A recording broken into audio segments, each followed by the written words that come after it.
everyone. Welcome to the episode. What are we at? 4? I think it's 4.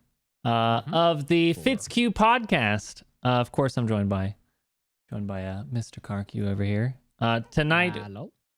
Tonight we'll be talking about some of the PTR changes that are gonna go to live in like 3 weeks or something. I don't know. It's gonna take forever. We don't know. It'll be the Overwatch League patch, right? I believe so. I think this is the patch they're going to play on. All those changes we saw a few days ago. We'll get into the meat and potatoes of it, but yeah.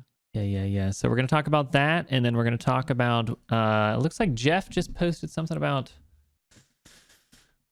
what is it here? We got, just like an hour ago, about internal experiments with team compositions other than 2-2-2. So, we'll see what we got there. And then see what kind of juice we got. Let me open it up.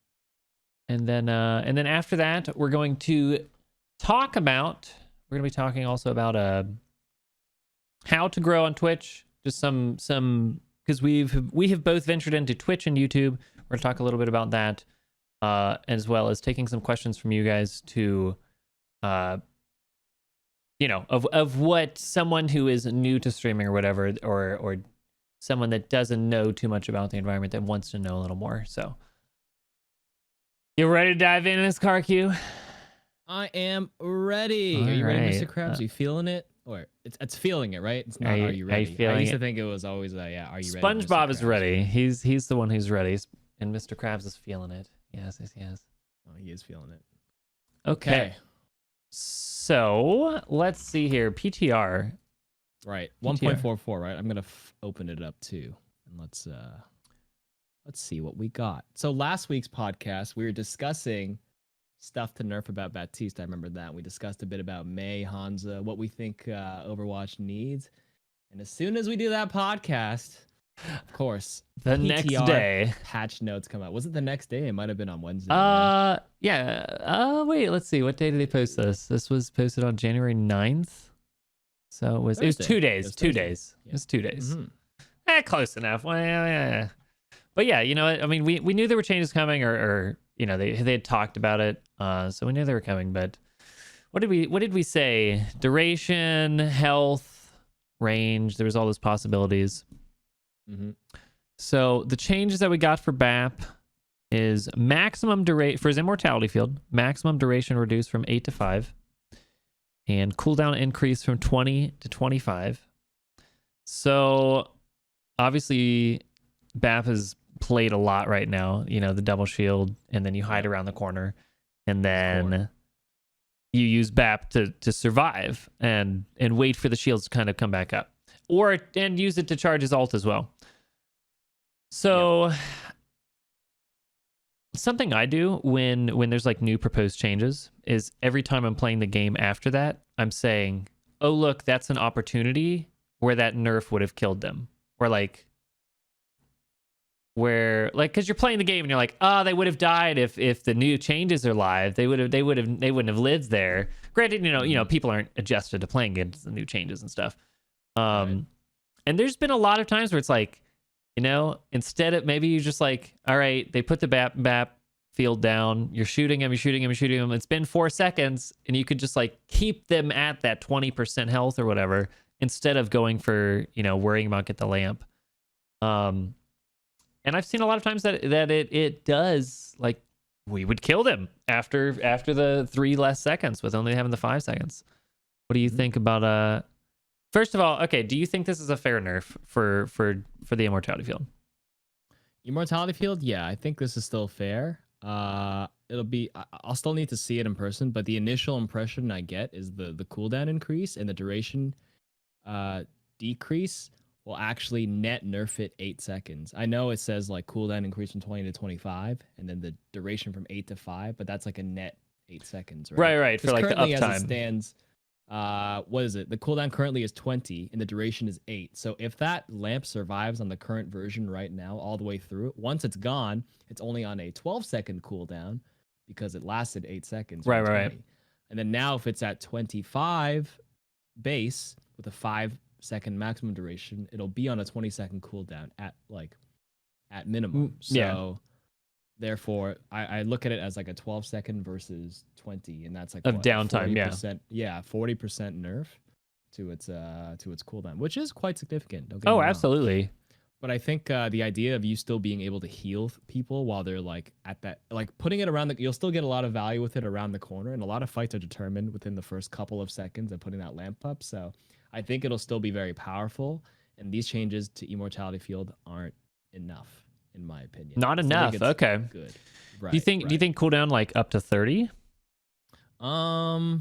Because even though it's 5 seconds, you can still kill it. You could still block line of sight. You could still do all the stuff you could usually counterplay with it. They've just made it like, okay, it's not there forever. Right. So I probably would have slashed it down to even 4 seconds, to be honest with you, instead of 5, and then see where that goes. But I guess they're being a bit generous with it from 8 to 5. Then we'll see how it goes.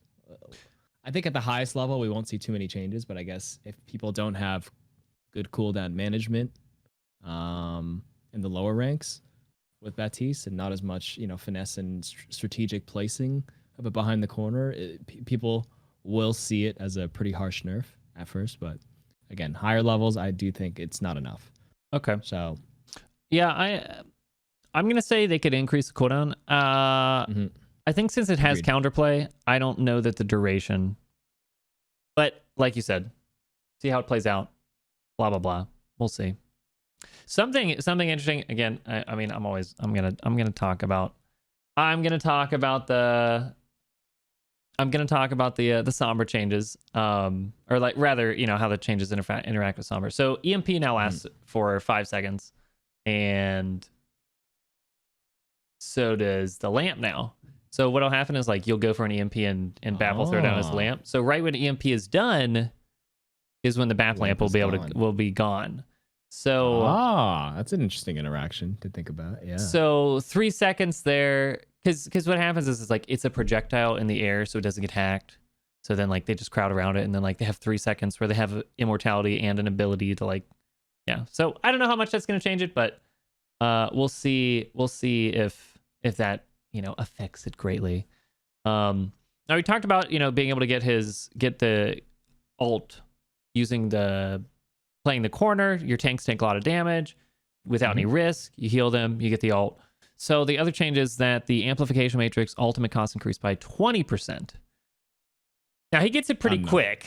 Not enough. He gets it pretty quick, and I feel like this could be bumped up, but with Immortality Field being weaker, not being able to use it as much. Right. It's all still net nerfs, but I don't think it's enough. I'm still on board with that change where direct healing grenades will heal the same amount, but like splash will heal less. And as a result of that alone, that should indirectly nerf the time it takes to build Ant Matrix, because you're healing less net overall with the splash healing versus directs. So I thought they were going to do something with that, to be honest with you. But just the raw 20% alt charge increase, I don't think is enough, because a lot of times I'll build the window very quickly, and then sometimes I'll sit on it for a bit until the opportunity presents itself, maybe like 10 extra seconds. I'll wait until somebody shows up. And during that time, while I'm waiting, like obviously 20% increase with this PTR patch, that downtime that I usually spend beforehand would probably be used to build it up, and then I probably just won't hold on to it as long as I used to, but the uptime of it will still be roughly the same, in my opinion, based on my experience playing BAP, of course. Now, what do you think about the 1v1 aspect? Like, a Hanzo jumps you throw the BAP lamp down. Now he can walk away for 3 seconds and come right back and kill you. Do you think that's a big deal?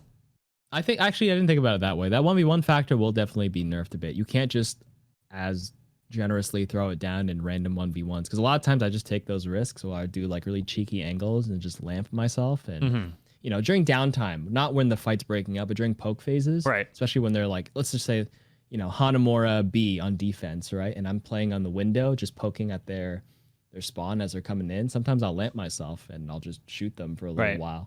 And then by the time they actually make it to the high ground or they push through main, I'll have it back up by then. But now I can't do that.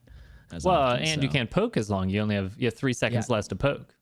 Exactly. So I guess the more thought I put into it now, and the more we discuss it, the more significant the changes are to his immortality field. So we're definitely gonna have to see how it plays out. But for the most part, initial thoughts again. I don't think it's enough. As long as double shield stays, BAP will still be the primary choice. Now, if they nerf BAP more, I actually think Mora will come back. What do you think about that? Do you agree with that? Yeah, I mean, survivability is big. A lot of reason why. Well, I don't know. Doomfist was there, and now he's not. Because shields got weaker. Now you don't have to punch the shields because you have stuff that can break shields now.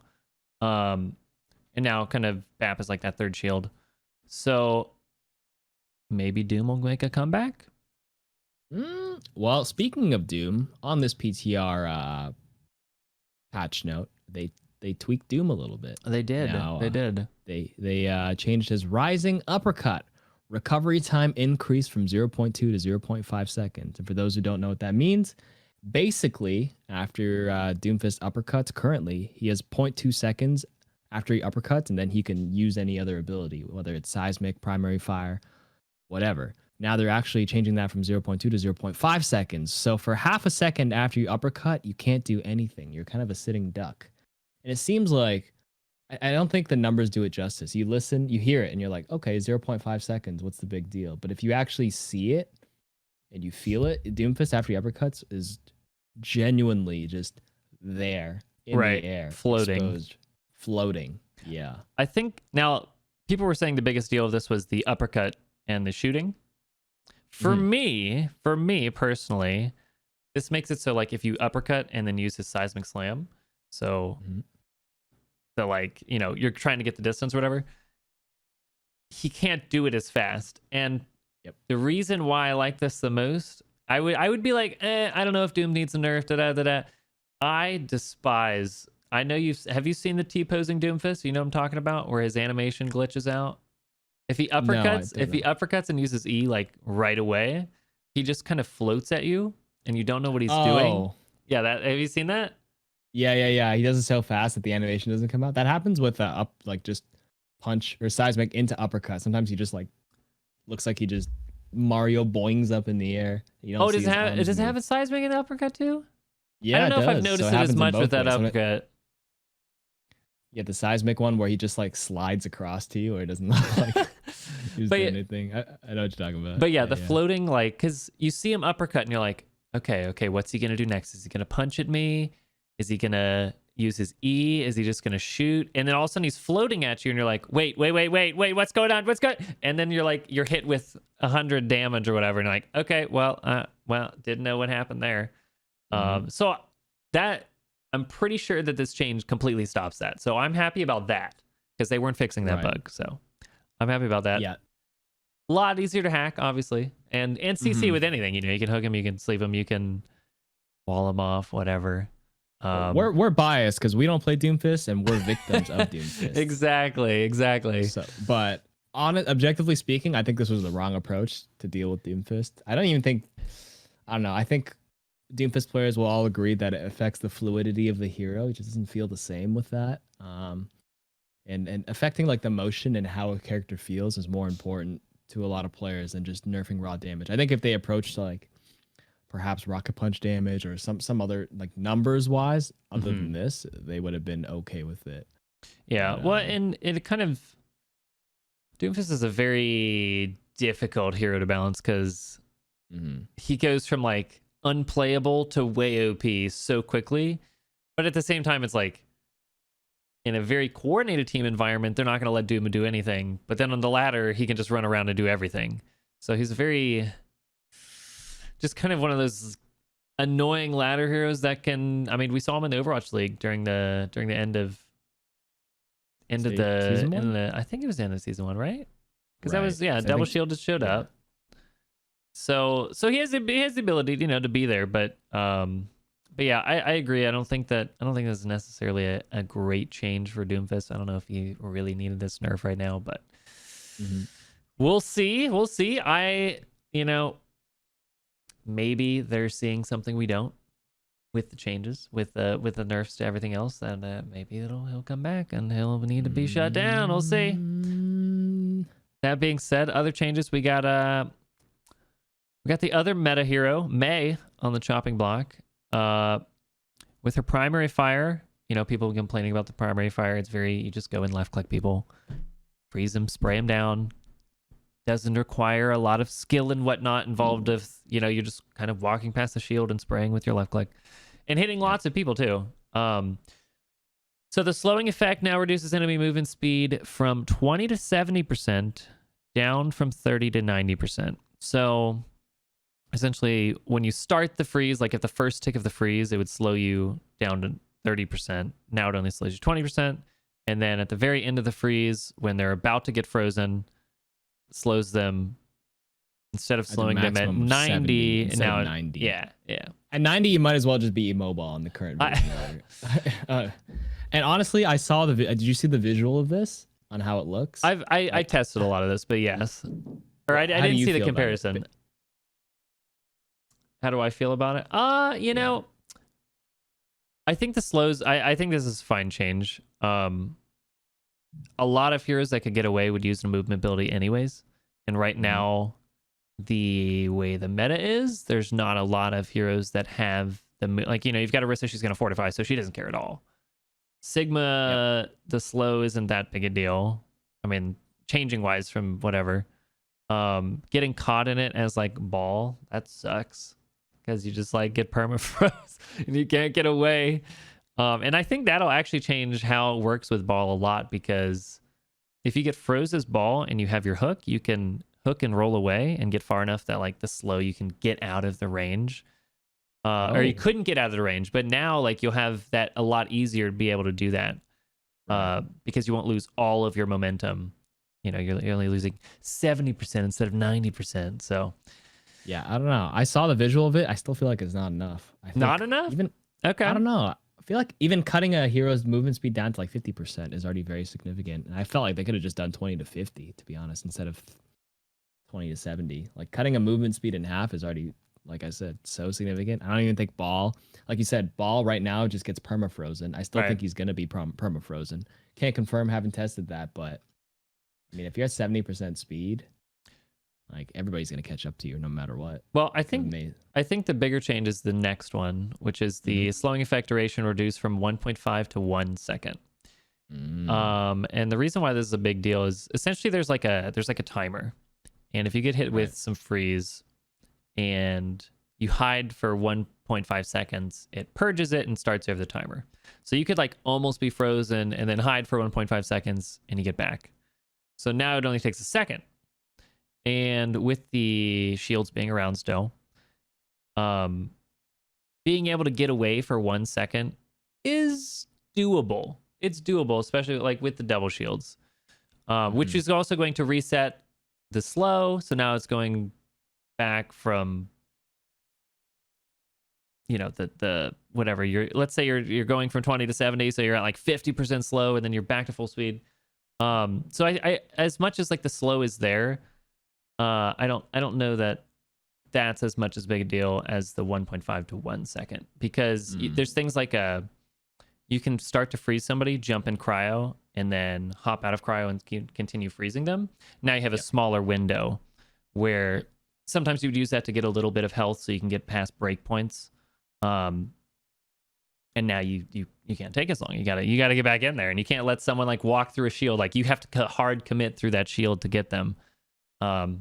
So maybe I think the biggest thing that people are still going to talk about is the AoE freeze, being able to hit multiple people and just holding down left click, because it's well, I could go for a right click, but Sigma's going to eat it, or a shield's going to block it anyways. So why not just left click and get as much damage in as possible? Or not even damage, but just stopping them from doing damage because they're just stunned. Right. And then hoping your team follows up for the damage. But I mean, at least you're stopping multiple people from doing anything. So yeah, getting value in that regard. So yeah, I don't know about May. I still think she'll be super powerful. Oh yeah, I've always had a big issue with her Blizzard. When did they buff Blizzard? I didn't ever since I've been seeing so much more May in this meta, I never realized how big the Blizzard is. And I distinctly remember many seasons ago that whenever May ulted, it would never hit anybody. It was kind of a average ultimate. But now I don't know if it's the Orisa pull or the fact that the Mei ult got bigger. Do you know of The Mei ult any radius patch? has not changed since like season 2. Really? Yeah. It went Maybe- from 8 oh. to 10 meters, I think. Oh, you know what it And- was? Maybe it was because it was back when it was always Anna Lucio, and Lucio What- being able to speed people out all the time might have been the reason why. I never really felt like I got frozen by it. Right. but- Well, it was also, you've got Zarya who can bubble people that are in trouble. Then you've true. got anybody who has a movement ability. Well, Winston can get out, Genji can get out, Tracer can get out. So once the meta Ah. changes to a slower move speed, we don't have the Lucio because previous metas we had the Lucio, like you said. Then there you've got Halt. You throw that in there. Now, you're getting pulled in and then you're getting slowed and then the Blizzard hits at the same time. Yeah, Halt is pretty good. Pretty good.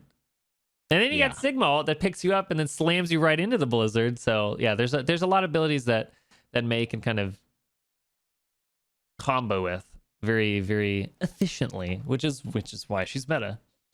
Right. But yeah, no, the radius hasn't changed, I don't think, since like season 2. And that was when everyone was escaping it because by the time it activates, if it didn't get eaten or whatever. Oh yeah, D.Va was also very meta. Yes. So you had to like play around that. So like just I don't know. I guess I just didn't see enough Mei to remember it. I suppose Mei was one of the least picked heroes at the time. So Yep. yeah. So yeah, I think the other thing is that like she's very good against main tanks because that's kind of what she does. Is they're holding a shield. They're not like threatening her with like, Zarya bubble's pretty good. D.Va can eat her Blizzard. Roadhog can hook her and kill her or whatever. Granted, like there's other opportunities where it's like you can freeze Hog out of this and she's also okay versus the off meta tanks as well. But yeah, I think this is a step in the right direction, or at least like, I mean, it's a nerf. She's definitely powerful right now.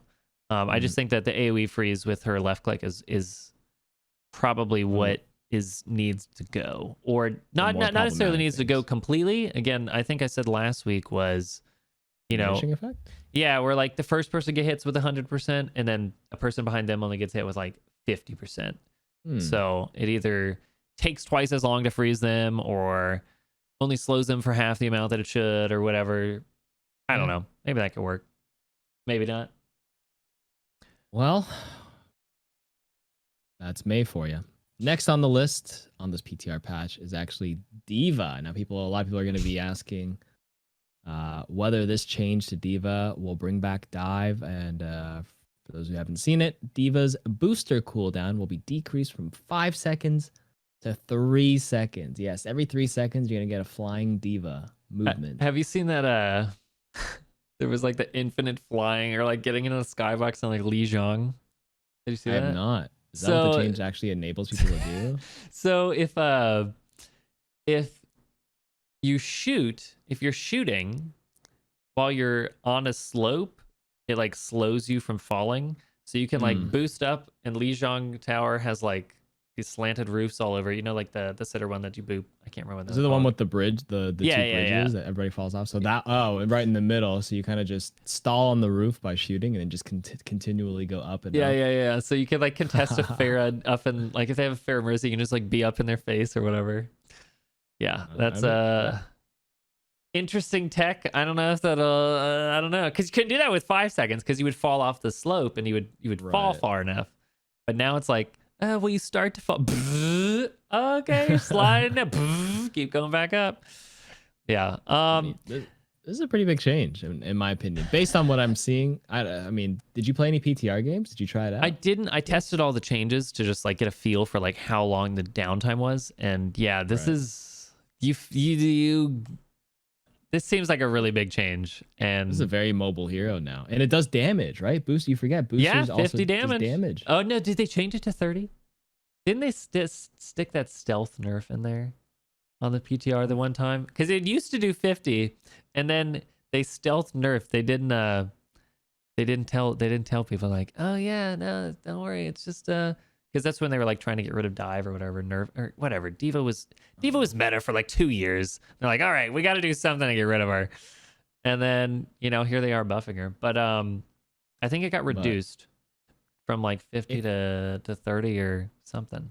Apparently, If it it's does 5. 30 or 50, that's crazy. Because every few seconds, especially in a 1v1, right at the beginning, you boop melee, do some. Oh micro no, it's her massage, mech boop call melee. that does 50. That's what I'm thinking of 50. I don't know what her shift does. I don't know what the boosters does. Let's look. 5 damage? Is that what people are saying? D.Va? So maybe it's just.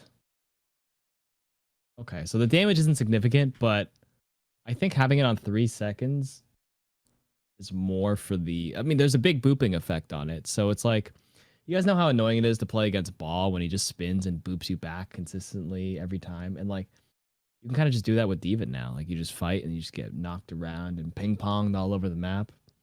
Well, and you know, maybe she'll be good at shutting down double sniper. Please, I just don't want to play against double sniper. I want a tank to be able to contest them so I don't have to.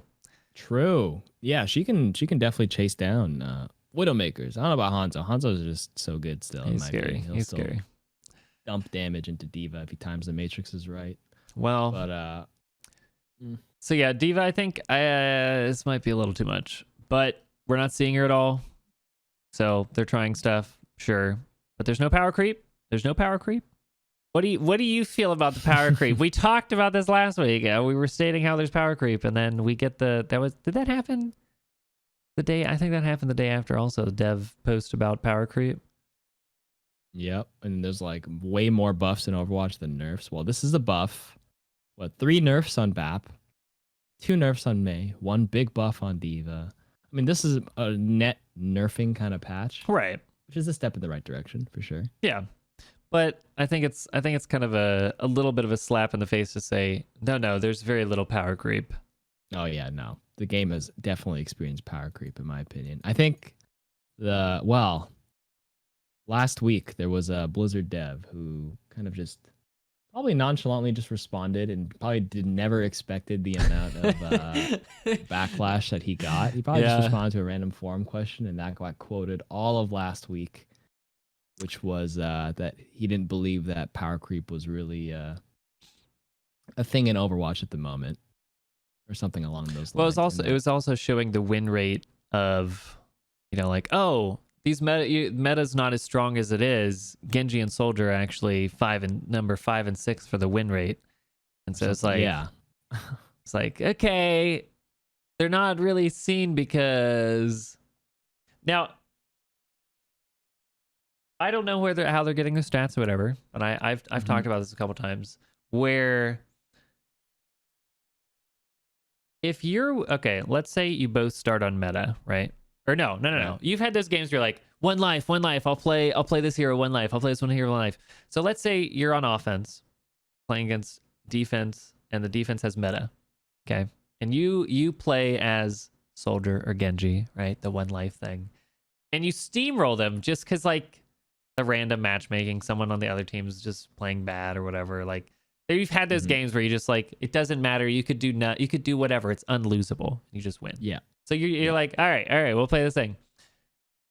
And so obviously on defense, you're like, I'm just gonna stay on my hero. And at some point, maybe either they, like, let's say you cap all the way to, you got 5 minutes left, and then they push and they get all the way to the end and they have no time. So you have 5 minutes. You're still gonna run the Soldier for like 3 minutes.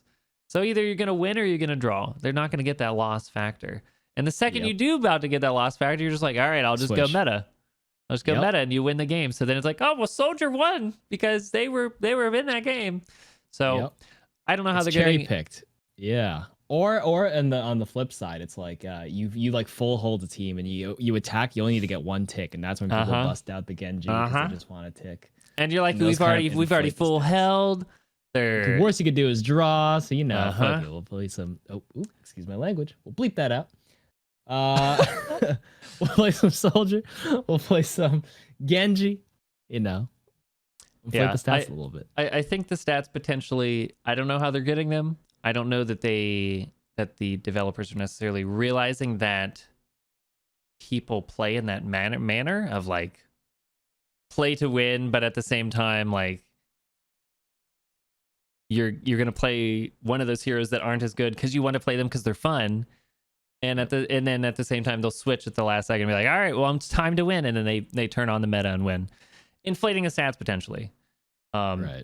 So I don't know. I mean, it's speculation. I think it's a little bit, like I said, a slap in the face to be like, power creep is not really there, when clearly the game is a lot different than where it started. Mm-hmm. But enough about D.Va. Let's talk about Orisa. Damage reduction, fortify. Damage reduction reduced from 50% to 40%. Should we knock this down to 25? Yeah, I don't know. 10% off is, I think if there's an item on sale, 10% off, I don't buy it. Yeah, 25% off. All right, I'll think about it. So 10% off Orisa's fortify, not enough for me. Yeah, I think it should be reduced a little more. And I think a lot of people could agree with that, especially with its reduced cooldown. Yeah, exactly. That the uptime. Yeah, that's the more important thing. More uptime, and just like having it readily available whenever you get below like 100 armor health or whatever. You're just like, turn it on. Okay, I'm full healed. So yeah, I think that's pretty much sums that up. I don't think it's gonna really change anything. Orisa, nothing's gonna change. Orisa Sigma still gonna be the go-to tanks. Now we also have Hanzo. Right. Storm arrow, primary fire. Maximum projectile speed reduced from 125 to 110. Now, I don't know about you, but I personally don't feel like this is going to do like anything. It changes. You just gotta get used to it. That's it. This is old Hanzo. Right. And it changes the long range duel, sure. Mm-hmm. But I don't think this is really addresses any of his power. He's still, you get anywhere near him, he's just like, lunge, storm arrow, he's got a sonic, you can't get close. There's just like, yeah. So I'm not too impressed with this change. Same. I'm happy they're nerfing Hanzo because I'm not a Hanzo fan. I know there's lots of Hanzo fans. And I saw some Hanzo people were like, this is terrible. How could they do this? And it's going to take time to, get used to it again. And like you mentioned before, the flow of the hero, and this kind of like changes the muscle memory of the hero that doesn't really change their balance. It just like changes how it feels to play them. So this one will take some getting used to. But yeah, like you said, at close range, like the speed of the projectile is negligible, especially because storm arrow is like still instant, right? Oh, yeah. Pop the storm arrow and just pew, pew, pew, pew, pew. Yep. Not too happy about it, but we'll see. Only time will tell. But yeah, overall the patch, what do you think? Good or bad? Good or bad patch? Step in the right direction. Still have to see how it plays out. That's my take on it. I'm happy with the BAFF changes.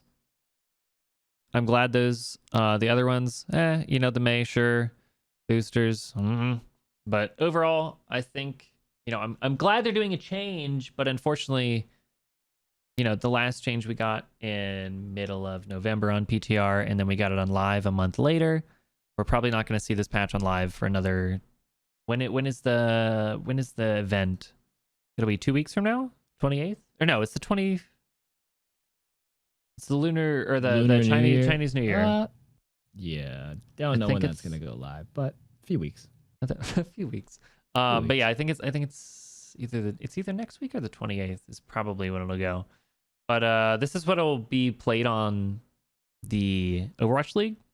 So maybe that's why they're going a little bit iffy with it. They don't want to break something else and then have to scramble to try to figure out how to fix it or whatever. So we'll see. But we'll live with it. Yeah. All right. So that's the PTR patch notes. Now, what was next on the agenda today? Was it Jeff? Good old Jeff. All right, I fired it open. So 2 hours before the recording of this podcast, whenever you guys are listening to it right now, Jeff Kaplan seems to have responded to a forum post titled, "Blizzard, save your game. Go 1-3-2. 1 tank, 3 damage, 2 support." Interesting forum topic. And Jeff Kaplan responded. It's quite long. I haven't actually read it yet. Me neither. I want to give you a summary, or we could do like what do you like elementary school? There's a TLDR. There's a TLDR on Reddit. Oh, is there? Oh, there is. Okay, I was gonna say we could like take turns reading it, just like how it was in elementary school. Put your hands up. You know. So the TLDR is Jeff and team have been experimenting with 3 DPS, 2 support, 1 tank for roll queue in order to fix DPS queue times. Interesting. Problems have arisen for off tanks and how to balance them in 3-2-1. True, because the off tank typically relies like you couldn't just be able to run if there's one tank, you can't just like run a roadhog, because then if the other team has a shield, they're just gonna have an advantage. Yeah, it even says here, talks about interesting roadhog changes to accommodate. Support experience is about 50-50. Some testers feel anxiety trying to out-heal the extra damage. Some testers enjoy not healing tanks. DPS experience is good. All right, send it to live. Send it to live.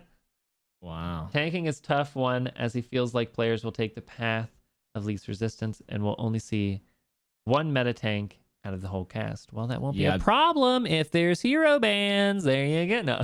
That's true, but yeah, 1-3-2. I agree with that statement where tanking without hero bans. If you do a 1 tank, 3 DPS, 2 support lineup, 1 tank will always probably just be the meta one, and that will be the only one to go to. Right. So, I mean, yeah, that's hey, they're experimenting, which means because DP queue times are, I think we can agree, queue times in general are creating unbalanced games as well as long queue times. I don't know, what's your average queue time? Would you say? My queue times are actually fast, so I don't actually have an issue with queue times per se, but it's more of the imbalanced game with the, you know, if we're at 4,200, then we'll get a 3,700 tank player, and even he or she will admit that, what am I doing here? Like, I didn't sign up for this. I can't compete yet. I need to progressively improve before I do this.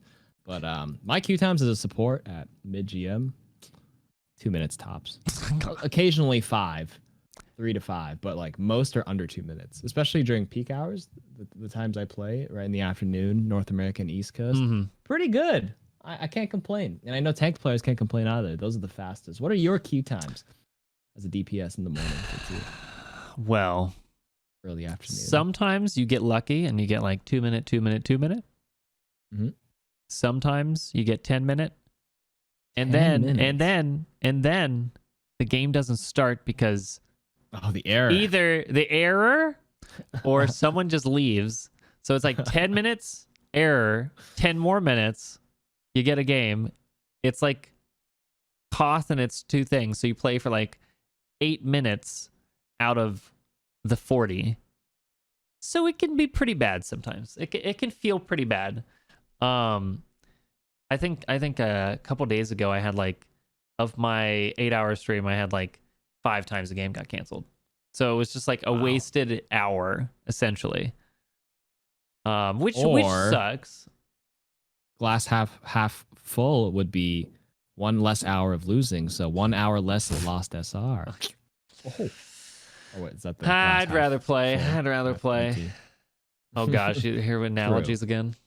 Oh no. I got made fun of all last week. Did you figure out the camel, the straw on the camel? Now. Okay. I'm sure there's gonna be something. Idioms. That's it. Yeah. I'm sure there's gonna be something that you say that I'm like, I have no idea what you're talking about, but I'll roll with it. Oh god. So 3-2-1 or 1-3-2. I guess the order matters. Yeah. So imagine it was 3-2-1. Oh god. 3 tanks. 2 support, 1 DPS. Hey, no, 2 DPS, 1 support. 3-2-1. Oh god. Oh. Now something that was said in here, are the TLDR. Support experience is about 50-50. Some testers feel anxiety trying to out-heal the extra damage. Now, speaking of power creep earlier, whatever, and I think in general the healing has increased a lot from the beginning of the game. But previously, for sure, you would shoot stuff, it would take damage unless you were behind a shield or unless you hid. It wasn't supposed to be like, you're out in the open and you can stay full health even though 2 heroes or 3 heroes are shooting you. Orisa. So I don't know that I don't really like the tons of sustainability because it makes specific heroes kind of just really bad, which is why we're seeing high burst damage versus high sustainability versus high CC. And so like the low damage things like dive with Winston and D.Va and Tracer and Genji and Sombra and all these low damage heroes can't kill anything because there's so much healing. Yep. And when you do, at that point you've already lost 2 or 3 because you have to invest so much to kill them.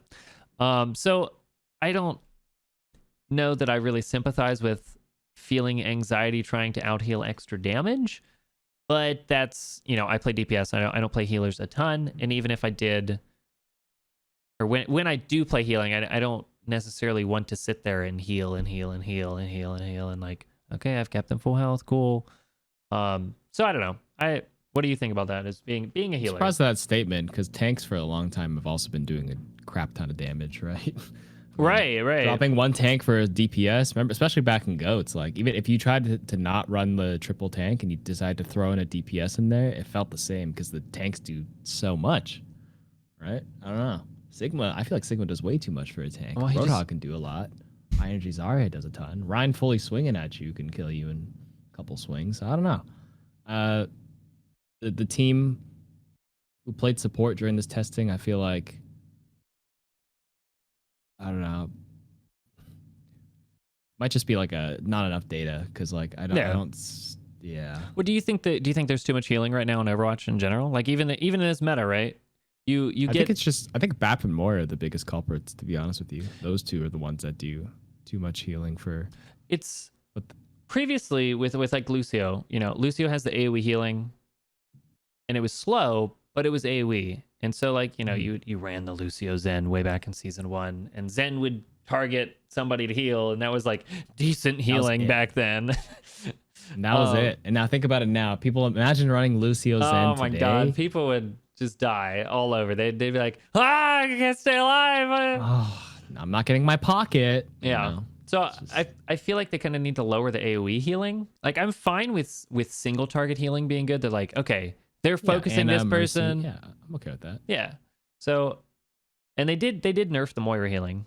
So maybe we'll see a little more nerf on the AoE healing in the future if they want to like kind of bring it back to classic Overwatch or whatever. But the game's evolved from where it started. It's definitely way different from when it started. So whatever our visions of what we want to play Overwatch as can definitely be changed, or there's tons of new players that come in and are like, yeah, this is just how Overwatch goes. There's just lots of healing. So it would be awkward going back as well, because then people are like, where's all the healing? We're used to all this healing. So I don't know where they go with it, but personally, I think they need to tone down the healing globally a little bit, make it a little more, or give more ways to counter healing, because previously it'd just be Ana's anti-nade, and that's all you had. True. Which is why even when Moira's previous iteration was meta, like Moira goats, people would start running Ana goats as a result, because like Ana's could find those antis to shut down the healing. So there's counterplay to that. And then when 222 came out and all these shields were in the way, like it's almost impossible to land an anti-nade. So Moira was just the go-to. So I don't know. I think a couple of changes Overwatch needs is probably more ways to both, I suppose, speed, like for the longest time as well. I'm going on a tangent here, but Lucio was the only one who could speed up a team. So Lucio was perma pick for a long time because it was the only way to move, and Ana was the only way to anti. But if more heroes share similar traits in that regard, more ways to counter healing, et cetera, right? I think it would improve the diversity a bit, right? And I don't think that's like a far-fetched idea. Multiple heroes can stun people, if you think about it that way. Multiple people can do a lot of things that other heroes can, maybe just in a different way, but the general principle is the same. So cool. Yeah. Well, we'll see how these balance changes go in the PTR, and I don't know if they'll go. I don't know about the 3-2-1. I think at this point you gotta kind of I don't know. Maybe they make it 3-2-2. 7 add a versus 7th hero. 7. Yeah. Ooh, that would be interesting. That would be That would be You should interesting. experiment with like a 12v12 or something. Total Oh mayhem. God. Computers are gonna fry. Total mayhem, but better. On a really big sandboxy map. That'd be pretty cool. Alrighty. Well, let's move on. We wanted to talk a little bit about streaming and content creation as this later half of the podcast. So do we want to? We could take some questions first, or do we want to? Because that could kind of get us started on a topic, or we can go tangents and whatnot. I haven't even seen the question. So we posted on Twitter before this podcast for people to ask us what they want to ask, and we can pick and choose some questions. I haven't looked at them yet. Is there anything? Sure. Let's. I'll throw this one out there. So this is from Ray Roman, a fan. Says, how do you avoid burnout? I imagine playing the game for 8 hours almost every day would get boring. What keeps you from losing your passion to play when it becomes a job instead of just for fun? You want to answer this one? I think the most important thing to avoid burnout, especially in our position as streamers, is to, I suppose, not take the game as seriously as some people do. Obviously, I know a lot of people are passionate and they want to win, but sometimes when people only focus on winning, and that's like the core reason why they still play the game, that's when you kind of lose sight and get burnt out, especially if you go on a losing streak, right? That's how you just tilt and rage and don't want to ever touch it again. But if you play it in small doses and take each game, try to have as much fun as you can with it without, I guess, hard throwing. Like some people argue, locking in towards my only way to have fun. But then it does ruin the experience for others, in my opinion, just a little bit. But do your best to have fun with it and let the wind take care of itself. And that's how I'm able to play it every day without. Do you tilt? Like I don't know if I like hard tilt. I definitely get frustrated. I feel like everybody gets a little frustrated when things don't go your way. But it's just really important to, it's all in your mind. It's all mindset. Just take a game by game. It's just a GG and move on. There's more important things in life to stress out about, and you should play it in small doses. I actually had a conversation with another streamer. You may know him, of course, Brandito, Doomfist player.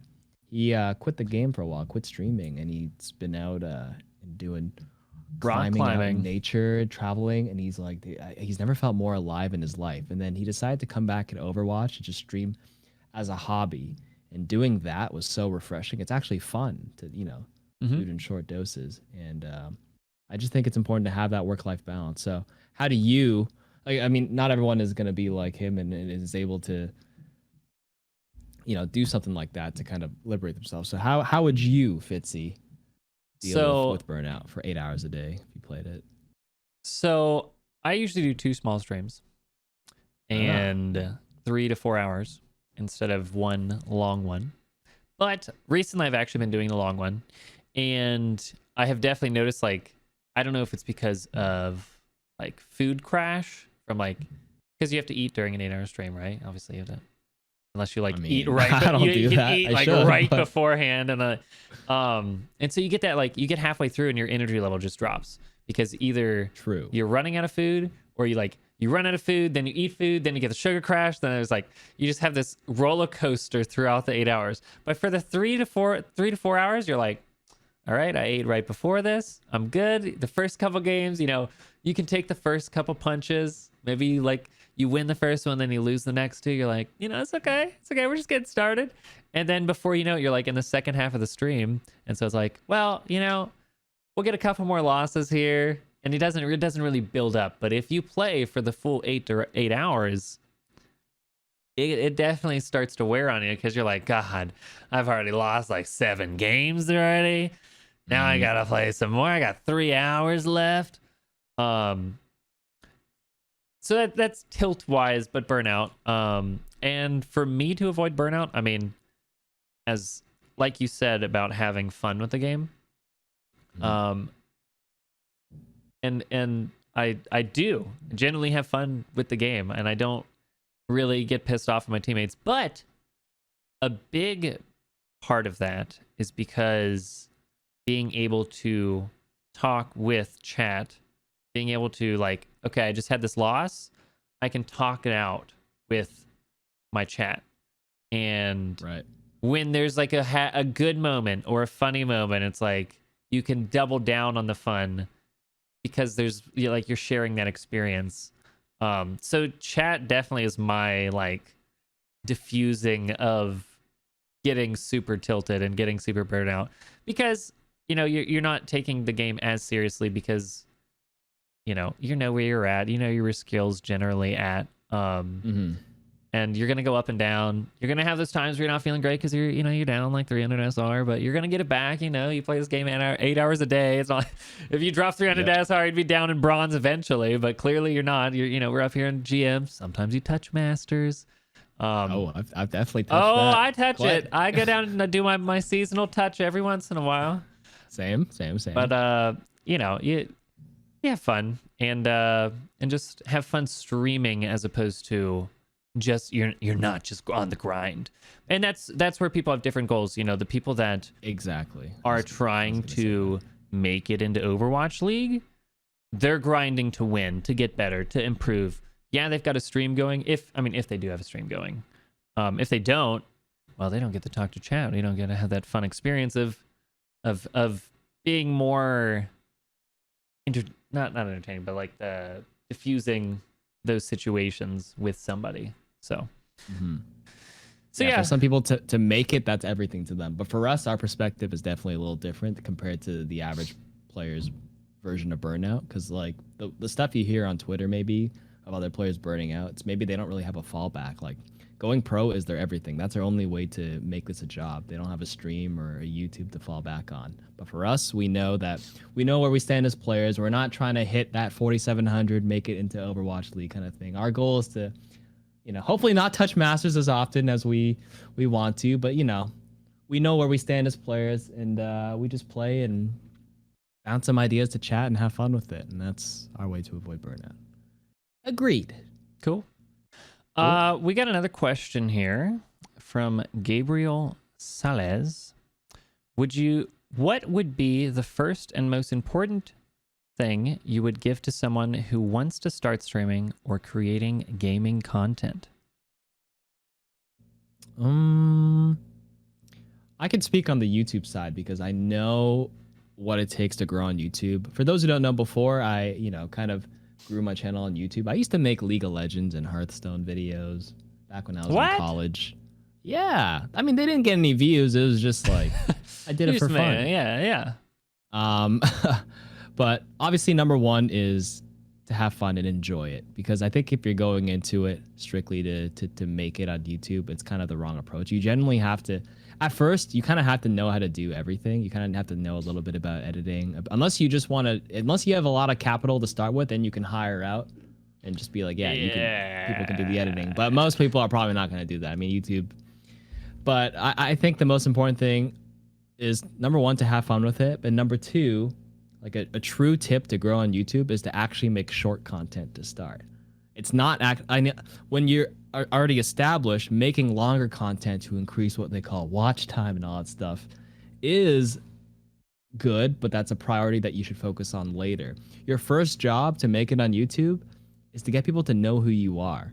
And I can guarantee you 99.9999% of people don't have the attention span to watch a video that's super long from somebody they don't know. And I used this example before. If I want to learn how to cut an onion, I'm not going to watch your average Joe, in his kitchen, teach me the delicate ways to cut an onion for 30 minutes. Okay, I don't want to watch this for 30 minutes. But if Gordon Ramsay wants to go on for 30 minutes and tell me how to cut an onion, I will watch 30 minutes on how his different ways and methods are to cut an onion and dice it this way and that way, because he's established, because he's a household name, and I know who he is. And if no one knows who you are, make it fast, like 30 seconds. Damn, that was good. 30 seconds. You have my attention, and that's it. So you got to start short on YouTube. What do you think?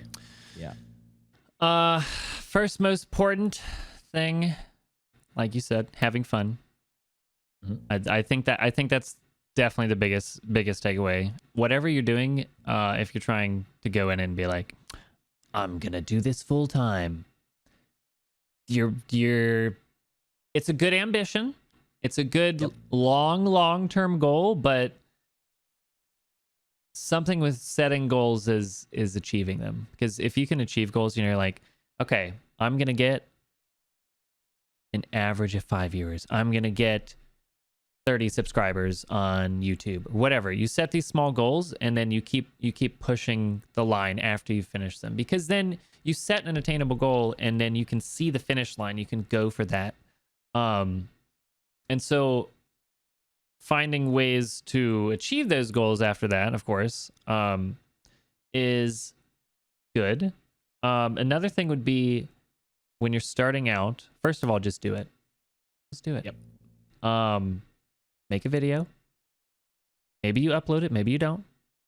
If you're gonna stream, just stream. Maybe you stream for one friend. Maybe you stream for nobody. Maybe you stream for just like an hour.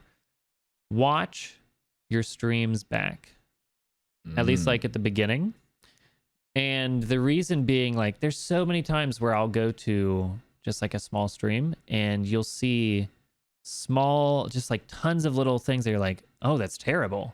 And it's, you know, the audio quality is terrible, or the video quality is terrible, or something just looks out of place, or, you know, there's all these factors that can, if someone shows up and they're there for 30 seconds going like, ugh, that's terrible. Why would I stay here when I can go watch something that's better?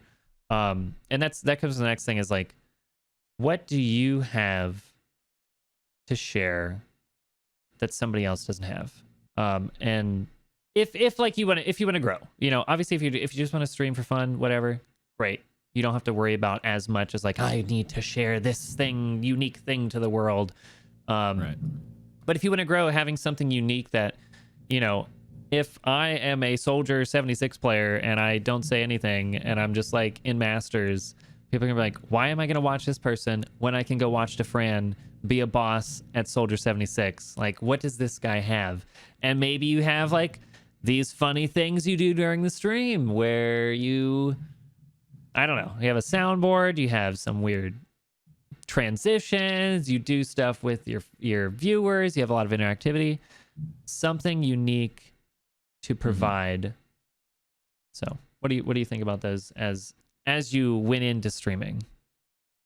That's kind of the same idea on YouTube as well. Like, I translate the thing back to YouTube where, you know, you also need that content to also catch someone's attention, or something unique, something that you can get here that you can't get elsewhere. Or at least if you can get it elsewhere, if you're getting it here, it has to be maybe better. So what was your thing that you feel like set you apart, at least in the Overwatch streaming space? Do you think it was a Sombra for sure? Just being, so Sombra reeled people in, right? And then my like just having fun in the game is like what keeps people around, because they're like, oh, this guy doesn't, I mean, you know, I whine about Hanzo, whatever, but I'm not like, it's more of like a, oh, gosh dang it, not like a, this is BS. You know, I'm like getting like, you're not all like, what the? Yeah, I'm not. I'm not. You. Oh my goodness, yeah. Yeah, that thing. There's you're not some, like that. There's some You're baby stand-up rages guy, out there. I can see Thanks, why. KarQ. You know, I know exactly why you grew. I just wanted to hear it from your own words. You're really good at a hero, which kind of brought people in for sure. Right. Start, and then your personality, your charm, your charisma, you know how to speak to chat. That's what keeps them, and that's what keeps you, you know, relevant in the scene, and people are still consistently coming by, and they stay around and they stick around. Yeah, because they can see that it's contagious, and having fun is fun. It's fun. It is. So, I guess on Twitch, the bottom line is you just need something to hook people in, something unique, like you said. You have those few seconds for that first impression, but it's you as a person that'll make sure they stay. Because I think when you can kind of tell, because especially if you host a smaller streamer and you give them that boost, a lot of people don't end up staying because they don't have that I don't know what's the word. I don't want to reuse the word charisma. But they don't have that catch to keep people over the long term. So you kind of do need a bit of both, I think, to succeed on in the streaming world, right? Yeah. Hook and I don't know. Hook, line, sinker. Is that an idiom too? Or is that the wrong way? I don't think I'm using that correctly. But yeah, should we take another question? Because I think that was a pretty good. That was a pretty good answer. Yeah, starting. Oh, I see this question from Ziggy Mix. Do you feel significant pressure to be first to market with content on both Twitch and YouTube? For example, new games, patches, game strats, or discussions? And if so, how does that impact your enjoyment of something new? I actually have an answer for this. Or I've seen the quote everywhere where it's like, the best time to do something was whatever, but the next best time is now. Like the best time to make content on YouTube and Twitch was to like, the first to market was probably the day the game got released. Because you even the beta. Or in beta. People don't even have access. The best time was back then. But the next best time is now. And I felt this tremendously because I started YouTube in December of 2016. I think that was my first video I ever made. And the game came out in May 2016. Right. During that 6-month stretch of that game being out, like I can list off like 10 YouTubers that started early, that first to market, and they were established. And then me, I come out of nowhere and I'm trying to like build my brand, you know, and figure out a way to outpace the people that were first to market. And that's definitely a challenge. And that was a lot of significant pressure. But again, I don't think that was my priority at the time. My priority was just to make fun content because I wanted to.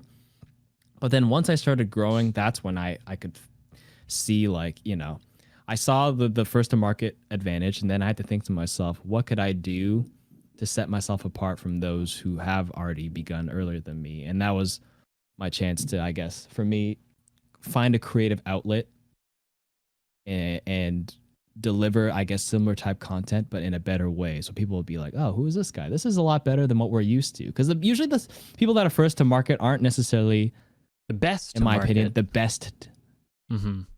You don't do it the best. They were first, but they're not necessarily like as refined, in my opinion.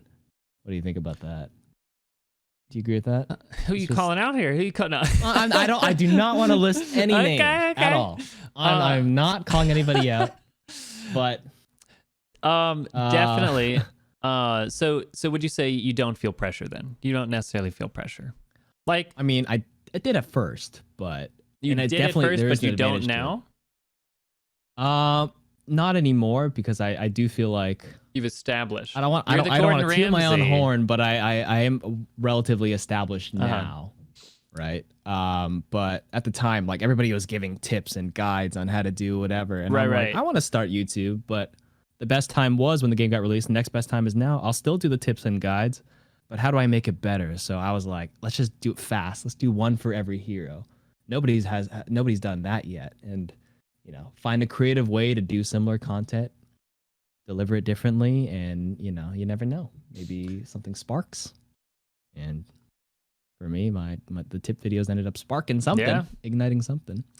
And having something go viral is, as much as it is luck. Okay, there's a couple factors that like make the content creation successful, at least starting out. Yep. There is, you know, the information you're providing, the content you're providing, the quality of the content, and then there's a little bit of luck involved. So you want to rule out as much as possible so that luck is like the only factor that you can't necessarily control, which you can a little bit if you know how to play it right. But that being said, for me, when I started, it was also in like December of 2016, because I tried. So beginning of 2016, before Overwatch, I was playing StarCraft and streaming StarCraft, because I had previously streamed in 2011, did that for a couple years, blah blah blah, turned that down, or like let it die, started it back up beginning of 2016, went to like May, Overwatch came out, fell in love with that game. Couldn't stream it. I actually couldn't even play it at 60 FPS on my computer. Had to get a new computer to be able to. So I played 60 FPS up until like, I don't know. It was December is when I upgraded my computer, December 2016, and that's when I started streaming Overwatch. And to go from like having this established stream of like, yeah, I'm getting 500 viewers in StarCraft, woohoo, and then to go to like, all right, I've got 2 or 3 viewers hanging out in Overwatch. It's kind of disheartening to be like, all the stuff I built up for nothing, and I just have to start it all over again. And that's what I did. Granted, you know, I'd kind of figured out I've gone through the streaming route before, so I knew what it felt like to get to the finish line, or like, you know, to grow. You know, I knew that I could do it because I'd done it before. I just had to do it again. And so I started playing. I liked Sombra. Sombra came out in November of 2016. So then I was like, you know what? This is my hero. I really like her playstyle. She's terrible. Nobody's playing her. I'm gonna figure out how to play her. And that's what I did. The one thing that was holding me back though was the fact that there's comparison of, oh, I'm not first to the market.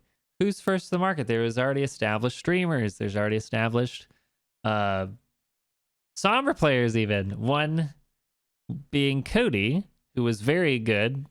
I think he hit rank 1 at some point. He at least hit top 10 with Sombra and stuff. And I'm just like, this is my first FPS. I don't know what I'm doing. Like, I'm so late to the FPS game anyways. Like, I have no idea what I was doing. I was just like, you know what? This is a fun game. I'm going to figure this out. And so I kept trucking along. And instead of, you know, finding that unique thing, I wasn't good at aiming, but I was good at the game sense. I was good at the communication, and that's that's stuff that he was not necessarily doing. So it's kind of even separating myself within Sombra to find this unique thing that I was really good at to show off that I was good, just not in the normal way. So more of a unique way. And then, you know, slowly just grew on Twitch up until I think it was June is when I started posting on YouTube for the first time ever. That is something I didn't do with StarCraft.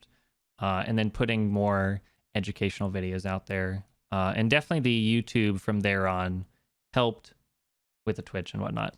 But this is first to market. So again, I was late to the YouTube market there, but I was like, no one's posting the Sombra stuff, and the people that aren't any better than me. So like you said, finding a little more refined. And I was terrible editor at first. Like, I watched some of my old videos, the audio's quiet, the videos like in 720p. There's all these things wrong with it. You know, you watch your stuff back and you can just see how much growth you've had. Yeah. But you just got to get out there and start trying. You know, put a video here, something that you want to share. Maybe it's terrible, but you got to start somewhere. You got to start somewhere, just like that. And I know this is the first to market question, but it kind of like led to what I want to mention here. I think if you want to just grow in general, the best platform is YouTube. If YouTube is your first goal, sure.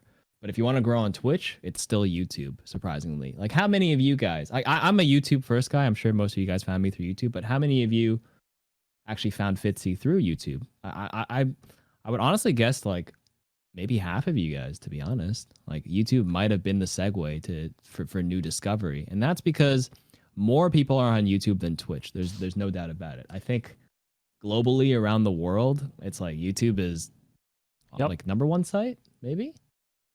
#2 site? Definitely up there. Right.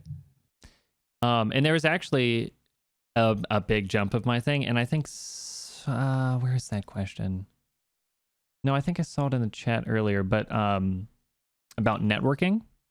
And something that helped me a lot was when I had reached out to you to say, hey, I see you're doing this one tip with every hero video. You want to do one with Sombra? And you're like, well, you know, I reached out to this Cody person. Let me see. And then there we went. Yep. There we went. This is at the time. Like, at the time, Cody was a name that I knew of over Fitzy's at the time. And then who's this Fitzy guy? He doesn't know. Yeah.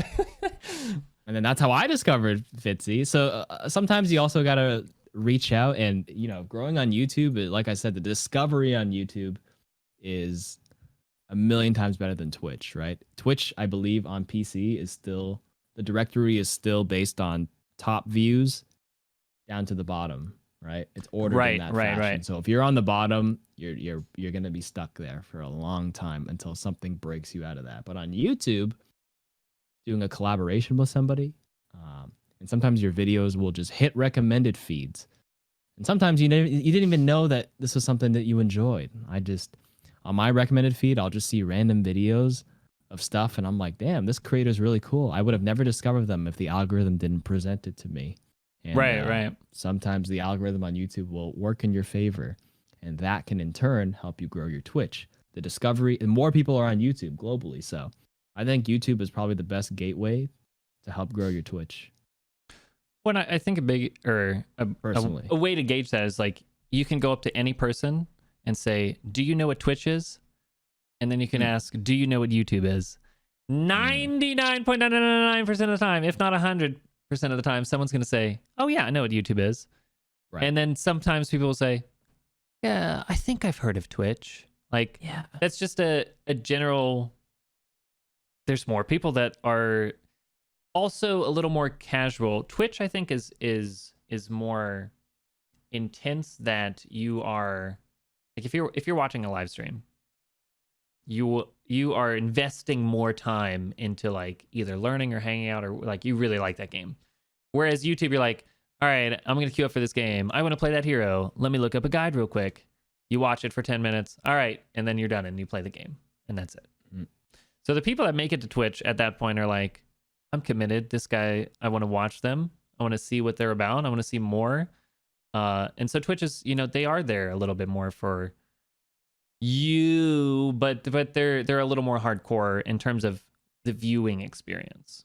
You're no longer a filthy casual if you're on Twitch. Yeah, it's true. If you're listening to or watching this podcast on Twitch right now, pat on the back. You are an invested Overwatch viewer, or just invested in Fitzy if you came from StarCraft.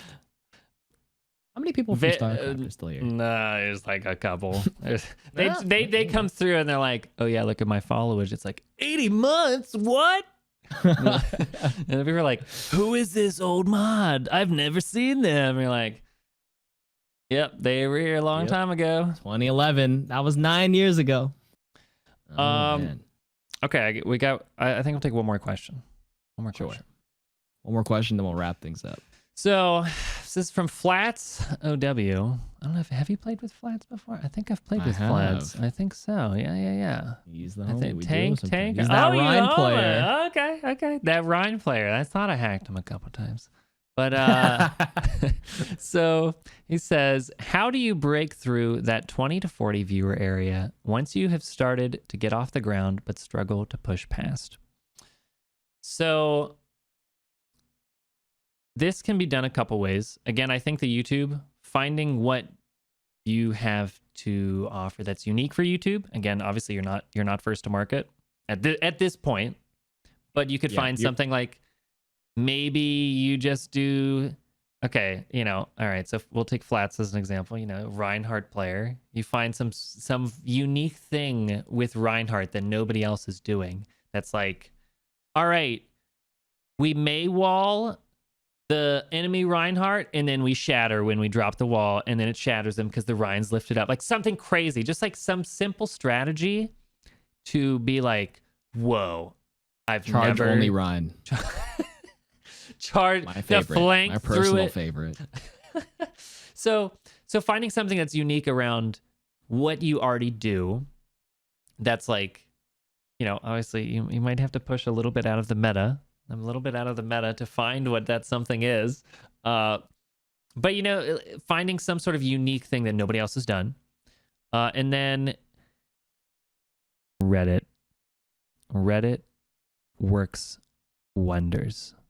Mainly because it finds a lot of people that wouldn't usually find you. And like, if someone sees like a 20-second clip and they're like, that's cool, that's funny, that's whatever, they're going to outvote it and be like, okay, the first time, whatever, that was cool. Second time they see it, they're like, hey, it's that one guy that I saw the previous one.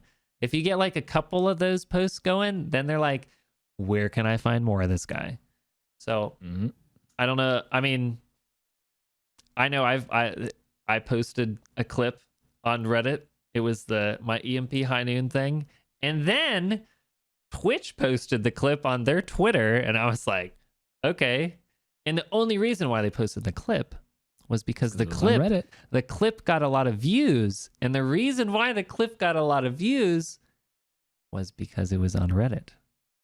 So yeah. Now that was a little bit of luck, but that's kind of what I was talking about earlier, was like a little bit of, there's luck there, but if you can manipulate it a little bit, and it goes between like, you're not really manipulating it that much. Obviously, there was still the luck of like the fact that Twitch was like, yeah, we're just gonna tweet an Overwatch clip. What's the top clip of the day? And it was like just happened to be mine. So there was a little luck there.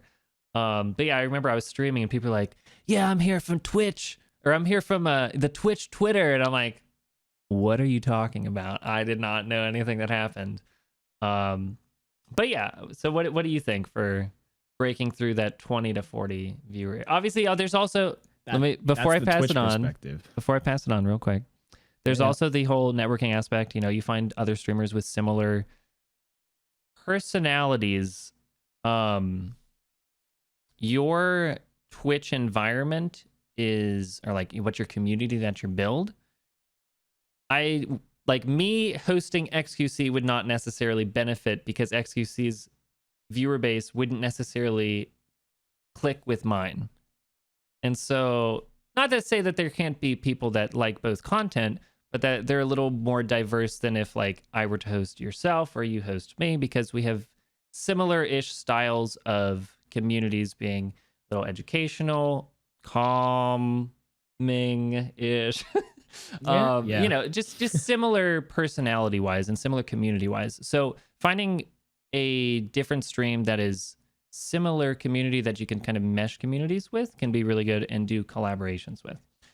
Yeah. And I also want to say you can't be disingenuous with it. Not to say you are. Like I've met Flats in real life. He's a good dude. And he's a good friend of mine. But like in general, for those who want to grow their stream, when you can tell people are there for like an ulterior motive. Like absolutely.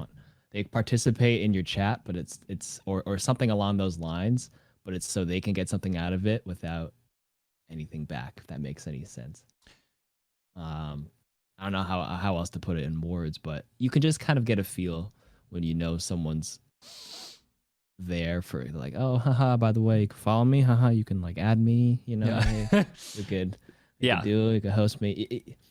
You just can't give off that kind of vibe. If you genuinely, I think the best way to network, especially on Twitch, is to actually go to Twitch and find streamers that you vibe with and are actually friends with. Like, exactly. Just take it all away and like don't be afraid to spend some money and sub or something. Oh, I got this Twitch. A person in my chat was like, I think another streamer was in my chat, and they're like, why are you subbing to this streamer? Aren't you trying to stream yourself? Why are you spending money when you're trying to make money and make it on Twitch? And I'm like, let's say I'm an aspiring artist, okay? I want to go buy a CD from someone like I want to support. I don't buy it because I want like Justin Bieber. I don't buy Justin Bieber's Belieber album so he can shout me out. Or maybe I'll buy it because I like his music and I want to support him. So like, if you go to other streamers and you want to support them and just vibe and be friends, it goes a long way too on the networking part. And then to touch on the Reddit thing, it works for YouTube as well. I mean, I think that's how I got my break. That's how I had my viral videos. No one really how are you going to discover somebody new on YouTube? Well, I shared my stuff on a smaller subreddit, and that in turn gave it a little bump. And then I just kept sharing it over. Every week I just shared my content on competitive Overwatch, and then just like you said, people are like, the first time they're like, okay, upvote it, move on. Oh wait, I saw this guy last week. Wait, I saw him the previous weeks. He makes pretty decent content, and then that in turn can bump you up on the algorithm, and that's exactly what happened to me. And then that can in turn, they'll check the description and be like, this guy's pretty cool. I wonder if he streams, and then that'll also like, comment, subscribe.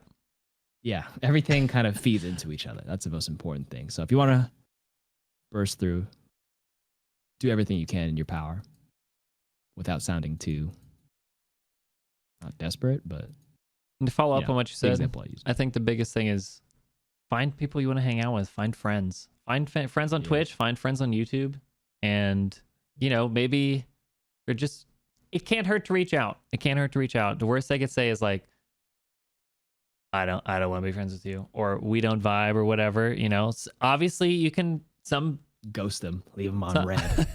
Some people aren't gonna, you know, you're not gonna be friends with everybody. That's just not gonna happen. Impossible. And you know, everyone has different personalities. Everyone has, but with that, going back to like starting a stream, there is some like, if you think that your personality or whatever isn't going to be like friends with anybody, or you don't get to think that people are going to like your stream, there will be somebody or some group of people that are like, love exactly what you do. So just keep doing you and, you know, have fun with it. Agreed.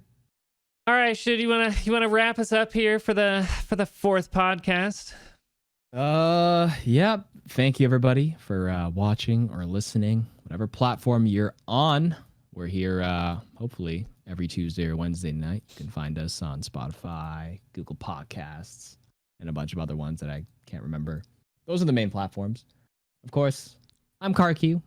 Joined with me was Fitzy here, and that's it for episode 4. All right, guys. Thanks for watching. Thanks for listening, and we'll see you next week on the FitzQ podcast.